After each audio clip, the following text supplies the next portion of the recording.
मृदा, विश्व में हम मृदा देख लेते हैं। तो देखो कुछ पॉइंट हैं, देखिए मृदा के बारे में।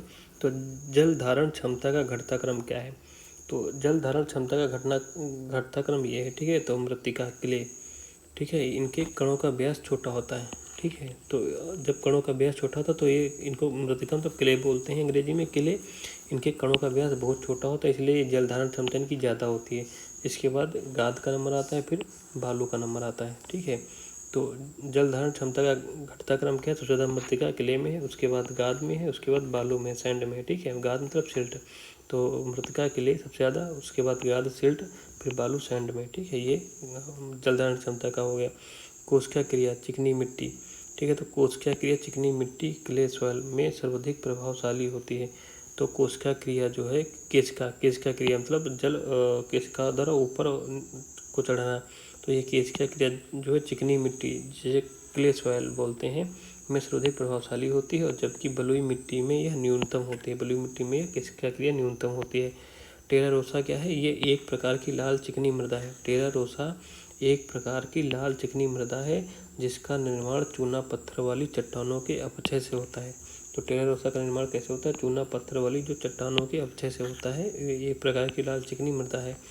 वर्ष भर मूसलाधार वर्षा से विश्व के उष्णकटिबंधीय वर्षावन प्रदेश मृदा विच्छालन की समस्या से जूझ रहे हैं। तो वर्ष भर मूसलाधार वर्षा होती है, इसलिए विश्व के जो उष्णकटिबंधीय वर्षावन के प्रदेश हैं वो मृदा विच्छालन की समस्या से जूझ रहे हैं। फिर अगला पॉइंट है हैलोफाइट्स क्षारीय। हैलोफाइट्स क्षारीय या लवणीय मृदा। हैलोफाइट्स क्षारीय या लवणीय मृदा में अच्छी वृद्धि करने वाली वनस्पतियां हैं। जो ये हैलोफाइट्स हैं, तो ये क्षारीय लवणीय मृदा में अच्छी तरह से वृद्धि कर लेने वाली वनस्पतियां हैं, हैलोफाइट्स। भू संरक्षण की परिलेखा बंधन विधि का प्रयोग पहाड़ी ढलानों में किया जाता है। तो भू संरक्षण विधि है परिरेखा बंधन विधि। इसका उपयोग पहाड़ी ढलानों में भूमि संरक्षण के लिए किया जाता है। और इस परिरेखा बंधन विधि के द्वारा बहाव धीमा करके मृदा अपरदन को रोका जाता है, ठीक है। परिरेखा बंधन विधि क्या करती है? बहाव को धीमा कर देती है, जिससे मृदा का अपरदन थोड़ा रुक जाता है। तो देखो अगला पॉइंट है कि पाट जाल क्या है? शीत समतोष्ण। पाट जाल जो है शीत समतोष्ण चिरनोजम कहाँ पाई जाती है? तो पाट जाल जो मिट्टी है वो समशीतोष्ण क्षेत्रों में पाई जाती है। चरनोजियम जो है समशीतोष्ण शीत स्टेपी में पाई जाती है, समशीतोष्ण शीत स्टेपी में पाई जाती है। स्पार जोल्स जो है आर्द्र शीत समशीतोष्ण में पाई जाती है। स्पार जोल्स जो है आर्द्र शीत समशीतोष्ण में पाई जाती है। और लैटेराइट कहाँ पाई जाती है? उष्ण एवं आर्द्र क्षेत्र में।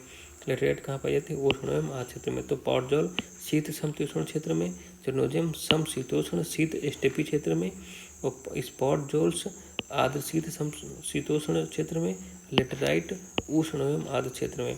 फिर अगला पॉइंट इसी में देख लें, तो कालानुक्रमिक क्रम में व्यवस्थित करना है इसको। यूपीपीसीएस में 2008 में आया था गठन और काल युग दिया है इसमें, ठीक है। तो अब पटपरा का गठन कब हुआ था? मध्य पुरा पाषाण काल में। खेतौड़ी का गठन कब हुआ था? नव पाषाण काल एवं लघु पाषाण काल में। खेतौड़ी का गठन कब हुआ? नव पाषाण का एवं लघु पाषाण काल में। बघोरा का गठन कब हुआ? उत्तर पुरा पाषाण काल में, ठीक है। सेहावल, ठीक है, सेहावल का गठन कब हुआ? साहीवल इसको बोलेंगे, क्या ये सहीवल है, क्या है सहीवल? तो सहीवल का गठन कब हुआ तुम्हारा? ठीक है, सहीवल का गठन हुआ तुम्हारा प्रारंभिक पुरा पाषाण काल में। कब? प्रारंभिक पुरा पाषाण में, ठीक है। सहीवल का गठन प्रारंभिक पुरा पाषाण काल में हुआ। तो पटपरा का गठन मध्य पुरा पाषाण काल में, खेतौड़ी का गठन नव पाषाण काल में, लघु पाषाण काल में, बघोरा का उत्तर पुरा पाषाण काल में, सहीवल का प्रारंभिक पुरा पाषाण काल में। देखो तो ये एक अतरंगी टाइप के क्वेश्चन है, ज़्यादा इनके चक्कर में पढ़ना नहीं। इनके चक्कर में पढ़ेंगे तो बहुत कुछ छूट जाएगा, तुम्हें इंपॉर्टेंट चीज़ें याद रखनी है, ठीक है। ये पॉइंट है घटनाचक्र का, क्वेश्चन आया था तुमने लिख दिया यहाँ पर। अगला बिंदु है कि मृदा में पाए जाने वाले कार्बनिक पदार्थ मृदा कणों को अत्यधिक सघन बना देते हैं, जिस कारण जल धारण क्षमता क्या होती है? बढ़ जाती है। इससे इंपॉर्टेंट पॉइंट है, याद भी हो जाएगा। ये कहीं याद हो पाएगा भैया? नहीं, हमारे बस का नहीं। मृदा में पाए जाने वाले कार्बनिक पदार्थ जो है मृदा कणों को अत्यधिक सघन बना देते हैं, जिस कारण जल धारण क्षमता क्या हो जाती है? बढ़ जाती है। सल्फर जो है, सल्फर, ठीक है, सल्फर प्रोटीन, विटामिन व अमीनो एसिड का प्रमुख घटक है। तो सल्फर जो है प्रोटीन, विटामिन व अमीनो एसिड का प्रमुख घटक है। यह सामान्यतः सल्फेट के रूप में मिट्टी और चट्टानों के रूप में पाया जाता है। तो यह सामान्यतः सल्फेट के रूप में मिट्टी और चट्टानों के रूप में पाया जाता है। पादप इसे सल्फेट के रूप में ग्रहण करते हैं। पादप इसे किस रूप में ग्रहण करते हैं? सल्फर को सल्फेट के रूप में ग्रहण करते हैं। और मृत जीवों के अपघटन द्वारा H2S के ऑक्सीकरण से सल्फेट प्राप्त होते रहते हैं। तो मृत जीवों के अपघटन द्वारा H2S के ऑक्सीकरण से सल्फेट प्राप्त होते रहते हैं, इसलिए गंधक चक्र में मृदा की भूमिका प्रत्यक्ष रूप से है। तो इसलिए गंधक चक्र में मृदा की भूमिका क्या है? प्रत्यक्ष रूप से आती है। ठीक है, फिर अगला पॉइंट है मृदा संरचना एवं उसके घटकों को इडेफिक कहा जाता है। मृदा संरचना एवं उसके घटकों को इडेफिक कहा जाता है। यह ग्रीक शब्द इडाफोस से बना हुआ है। यह ग्रीक शब्द इडाफोस से बना हुआ है। तो मृदा संरचना एवं उसके घटकों को इडेफिक कहते हैं और यह ग्रीक शब्द इडाफेस से बना हुआ है। भौगोलिक अपर्दन चक्र की संकल्पना किसने प्रस्तुत की थी? W.M. डेविस ने। भौगोलिक अपर्दन चक्र की संकल्पना प्रस्तुत की W.M. डेविस ने। ठीक है, तो ये मुख्य पॉइंट हो गया मृदा के बारे में जो अभी तक क्वेश्चन पूछे गए हैं। तो मृदा का सामान्य वर्गीकरण देख लेते हैं। तो विश्व में मृदा को 2 वर्गों में बांटा गया है। एक पेडल्फर वर्ग की मृदा है और एक पेडोकल वर्ग की मृदा है। तो विश्व में मृदा को 2 वर्गों में बांटा गया है। एक पेडल्फर वर्ग की मृदा है, एक पेडोकल वर्ग की मृदा है। ठीक है, तो पेडल्फर वर्ग की मृदा देखते हैं तो ये कहाँ पाई जाती है? तो उच्च अक्षांशीय कोणधारी वनों से मध्य अक्षांशीय पतझड़ वाले वनों से होते हुए निचले अक्षांशों में स्थित उष्णकटिबंधीय वनों और घास के मैदानों वाले आर्द्र जलवायु प्रदेशों में ये पाई जाती है। यहाँ पर वार्षिक वर्षा 63.5 सेमी से अधिक ही होती है, कम नहीं होगी। तो ये पाई कहाँ जाती है? उच्च अक्षांशीय कोणधारी वनों से। ठीक है, उच्च अक्षांशीय मतलब जो उच्च अक्षांश मतलब ऊपर जो ये रेखा है ना, उच्च अक्षांशीय जो है ये ऊपर अक्षांशों वाले उच्च अक्षांशीय कोणधारी वनों से, मध्य अक्षांशीय पतझड़ वाले वनों से होते हुए निचले अक्षांशों में स्थित उष्णकटिबंधीय वनों और घास के मैदानों वाले आर्द्र जलवायु प्रदेशों में पाई जाती है, जहाँ पर वार्षिक वर्षा 63.5 सेमी से अधिक होती है। तो ये एक सामान्य है। पेडल्फर वर्ग की मृदा कहाँ पाई जाती है? तो इस वर्ग में जो पेडल्फर वर्ग में कौन कौन सी मृदा आती है? तो इसमें लेटराइट मृदा आती है, पेडोजोल मृदा आती है और टुंड्रा मृदा आती है। ठीक है, ये 3 मृदा आती हैं पेडल्फर में, टुंड्रा मृदा, पेडोजोल मृदा और लेटराइट मृदा। तो लेटराइट मृदा के बारे में पढ़ते हैं। तो उष्णकटिबंधीय आर्द्र जलवायु प्रदेशों में, ठीक है, तो लेटराइट मृदा कहाँ पाई जाती है? उष्णकटिबंधीय आर्द्र जलवायु प्रदेशों में। उष्णकटिबंधीय मतलब उष्ण मतलब जहाँ पर गर्मी ज़्यादा होती है, आर्द्र जलवायु प्रदेशों में ये पाई जाती है, जहाँ सदाबहार वन मिलते हैं। इसका विकास कैसे होता है? लेटराइजेशन के कारण होता है, पार्श्वीकरण के द्वारा होता है। लेटराइजेशन या जिसको हिंदी में पार्श्वीकरण बोलते हैं, उसके द्वारा इसका विकास होता है। इसमें होता क्या है? तापमान अधिक होता है। ठीक है, जब तापमान अधिक होता है तो सिलिकेट के खनिज विघटित होकर सिलिका बना लेते हैं। क्या बना लेते हैं? सिलिका बना लेते हैं। फिर सिलिका का निच्छालन के समय जल के निचले परतों में चली जाती है और बारिश यहाँ पर होती है, तो जब बारिश होगी तो निच्छालन के समय जल के निचले परतों में सिलिका चली जाती है और क्षारीय तत्व तथा ह्यूमस भी नीचे परतों में चले जाते हैं। इसी को बोलते हैं लेटराइजेशन। तो इसके कारण इस मृदा का निर्माण होता है। देखो तो अब क्या हुआ? सिलिका निच्छालन के समय जल के नीचे परतों में चली गई, क्षारीय तत्व भी और ह्यूमस भी नीचे चले गए। तो इसकी क्या होती है? इसमें इसकी क्षमता, जो रोधक क्षमता लेटराइट मृदा की कम होती है, क्योंकि इसमें ह्यूमस भी नहीं बचे, क्षारीय तत्व भी नहीं बचते हैं, सिलिका भी नहीं बचती है। तो सिलिका, क्षारीय तत्व, ह्यूमस का अभाव हो जाता है। इसलिए ना ऊपरी परत में सिलिका भी चली गई ना नीचे जल के द्वारा, और क्या बचा तुम्हारा? क्षारीय तत्व भी चले गए, ह्यूमस का भी अभाव हो गया। इसलिए सिलिका, क्षारीय तत्व, ह्यूमस का इस मिट्टी में क्या हो? ऊपरी परत में क्या होता है? अभाव होता है। एल्युमिनियम और आयरन के ऑक्साइड की अधिकता होती है। एल्युमिनियम और आयरन के ऑक्साइड की इसमें क्या होती है? अधिकता होती है। इसलिए इसका रंग कैसा होता है? लाल रंग का होता है। ठीक है, मृदा में बॉक्साइट, लिमोनाइट, मैग्नेटाइट आदि खनिज पाए जाते हैं। इस मृदा में, लेटराइट मृदा में बॉक्साइट, लिमोनाइट और मैग्नेटाइट आदि खनिज पाए जाते हैं। ये कृषि हेतु उपयुक्त नहीं है, क्योंकि कृषि के लिए जो चीज़ें आवश्यक हैं वो इसमें अभाव होता है, तो कृषि हेतु उपयुक्त नहीं है। कठोर लकड़ी वाले वृक्ष, ठीक है, और कांटेदार झाड़ियाँ यहाँ पर उगती हैं।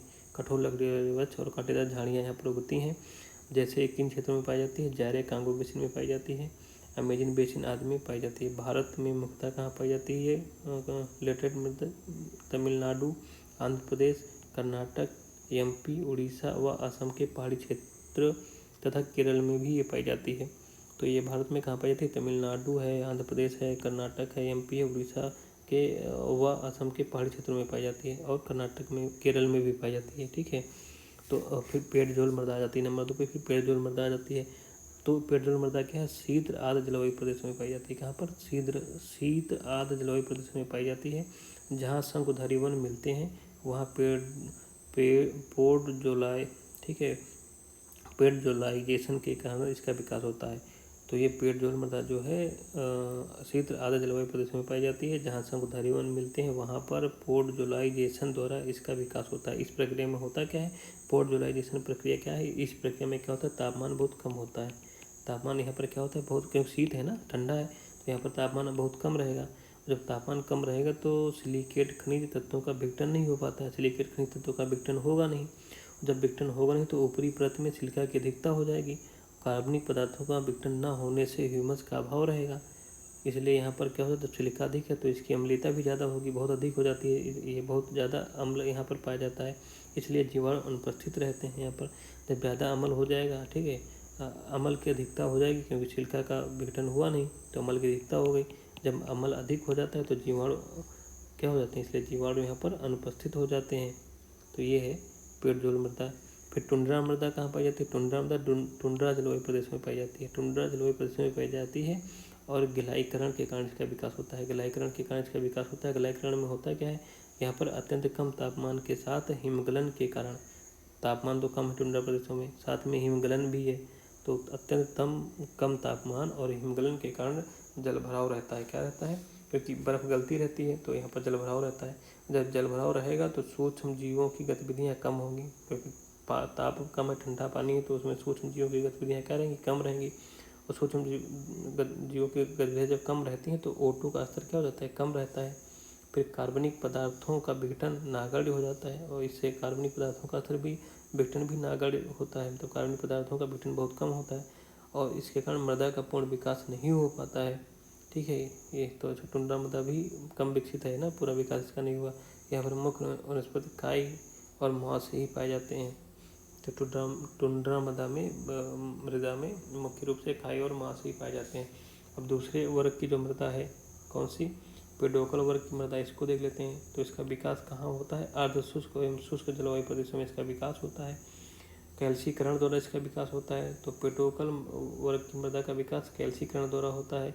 इसमें क्या होता है? केशकृत क्रिया के द्वारा जल के साथ क्षारीय तत्व मृदा के नीचे की परतों से ऊपर की परतों में आ जाते हैं। तो कैल्सीकरण क्रिया क्या है?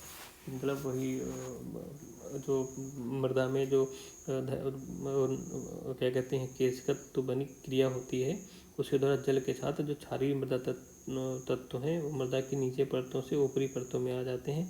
इसमें इसकी क्षारीयता की वृद्धि हो जाती है। ठीक है, और वनस्पति यहाँ पर बाकी देखें। ठीक है, तो जब क्षारीयता की वृद्धि हो जाती है तो यहाँ पर किस चीज़ की वृद्धि होती है? तो वनस्पति सघनता कम रहती है और इसलिए ह्यूमस की मात्रा भी कम रहती है। ठीक है, तो यहाँ पर जब क्षारीयता की वृद्धि हो जाएगी तो वनस्पति सघनता क्या रहेगी? यहाँ पर कम रहेगी। और यहाँ पर शुष्कता जो है क्या रहता है? तुम्हारा शुष्कता में भी वृद्धि रहती है। ठीक है, तो इस एरिए में शुष्कता में भी वृद्धि रहती है। अब शुष्कता में वृद्धि हो जाती है। जब शुष्कता वृद्धि हो जाएगी, मतलब तापमान वो क्या कहते हैं, जल कम रहेगा, तो वनस्पति की सघनता भी कम रहेगी, इसलिए ह्यूमस की मात्रा का भी अभाव रहता है। तो ये पेडोकल वर्ग का सामान्य वर्गीकरण ये हो गया, इसकी विशेषता।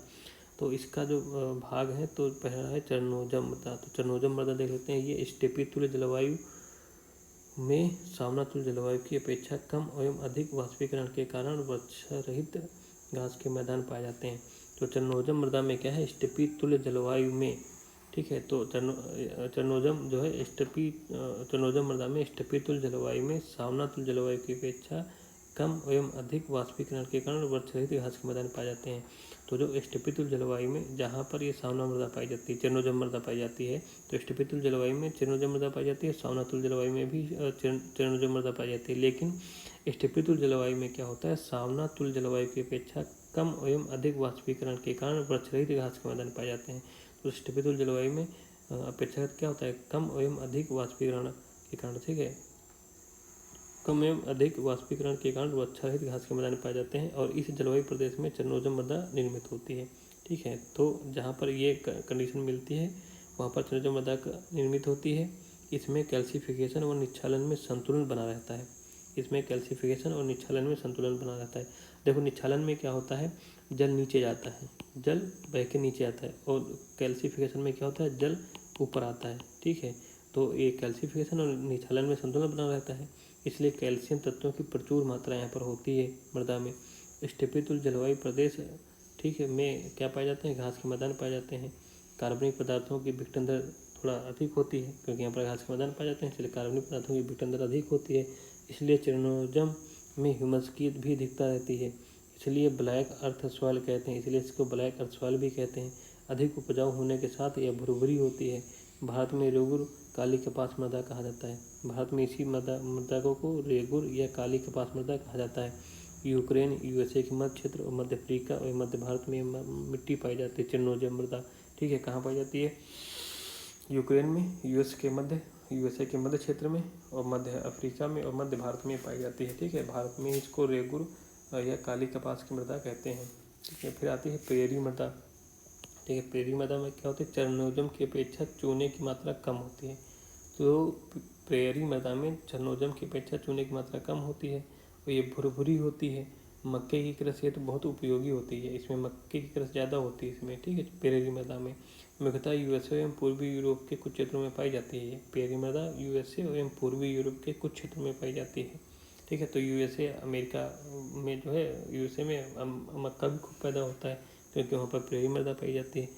फिर चेस्टन मृदा आती है। चेस्टन मृदा क्या है, चरनोजम प्रकृति की इस मृदा में ह्यूमस की अल्पता होती है। तो देखो चरनोजम प्रकृति की इस मृदा में ह्यूमस की क्या होती है, अल्पत्ता होती है, मतलब ह्यूमस कम होता है। इसके घास के मैदान पशुओं के चारागाह हेतु उपयुक्त होते हैं। इसके जो चेस्टन मृदा में जो घास के मैदान पाए जाते हैं वे पशुओं के चारागाह हेतु उपयुक्त होते हैं। इसका विकास जो है एशिया के अर्धशुष्क क्षेत्रों में व नॉर्थ अमेरिका में हुआ है। तो चेस्टन मृदा का विकास कहाँ है, एशिया के अर्धशुष्क क्षेत्रों में और उत्तरी अमेरिका में हुआ है। फिर इसी में मरुस्थलीय मृदा आती है। निर्माण इसका कैसे होता है, कम वर्षा होती है, उच्च ताप रहता है ना, उच्च तापमान रहता है, उच्च वाष्पीकरण वाले प्रदेशों में इसका निर्माण होता है। तो मरुस्थलीय मृदा का निर्माण कहाँ पर होता है, कम वर्षा, उच्च तापमान और उच्च वाष्पीकरण वाले प्रदेशों में इसका निर्माण होता है। इसमें क्षारीय ठीक है, ये क्षारीय होती है, इसमें वनस्पति कम होती है, इसलिए इसमें ह्यूमस भी कम होता है। संस्थान पूर्ण विकसित नहीं होते हैं और इस मृदा के जो संस्तर हैं वो पूर्ण विकसित नहीं होते हैं। तो ये मृदा के बारे में हो गया हमारा। ठीक है, जय हिंद, जय भारत।